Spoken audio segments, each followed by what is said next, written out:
In this video, I will be teaching you how to draw the structure of a typical flower. Here we go. First, we will draw the pistil.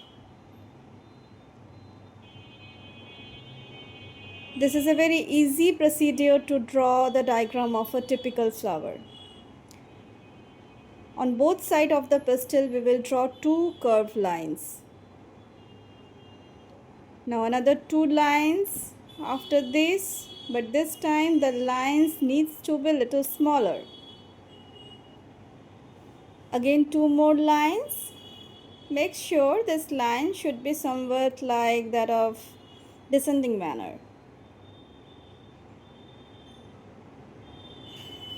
Other two lines.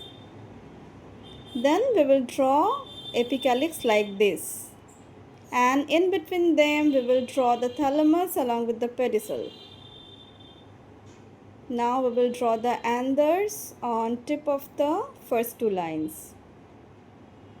Now we will join the second and the third line on both sides to draw the petals.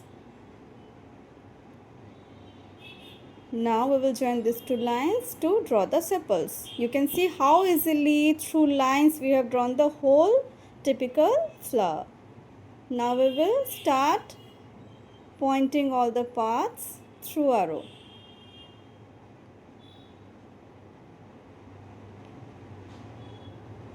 I prefer to label the diagram on one side as it makes the diagram look clean and tidy. We will put arrow through every part. And now we will start labeling them.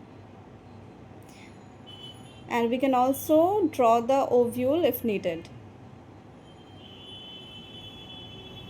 Like in class 5, we can draw the diagram without the ovule, but after that in class 8, 7, 9, we should draw the ovule too.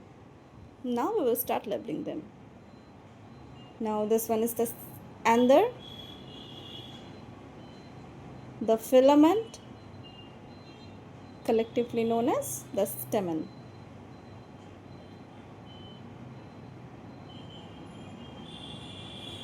Now this one is the corolla or the petal.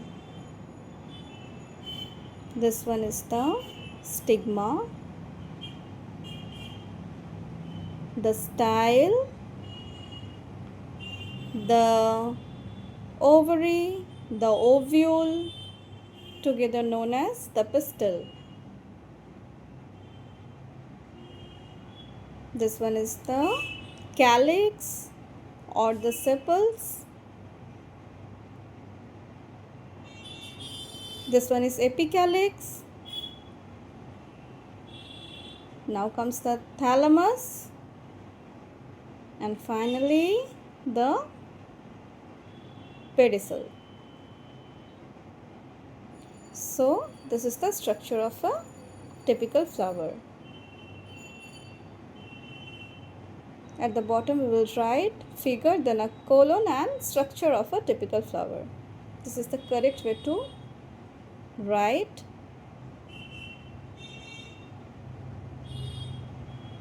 Now one thing, if you are drawing for the exams, make sure you're drawing with a pencil.